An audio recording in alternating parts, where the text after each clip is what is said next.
At Murray State University's Institute of Engineering, students are provided with numerous resources and hands-on experiences as they pursue a lifetime of success in a rewarding career. Fields of study are many and include our EAC ABET accredited programs in engineering physics, including our aerospace, electrical, and mechanical engineering tracks, along with a variety of ETAC ABET accredited engineering technology programs.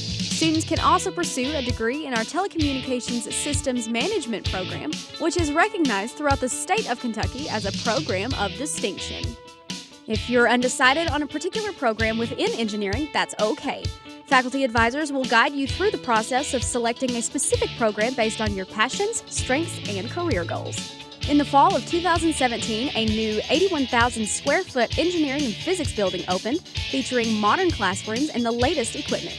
Students can learn, succeed, and discover through hands-on, collaborative laboratories and innovative research spaces. Upon graduation, students will enter the workforce fully prepared for a rewarding career in an industry with competitive salaries available. Learn more and schedule a campus visit today so you can discover firsthand the opportunities waiting for you through Murray State University's Institute of Engineering.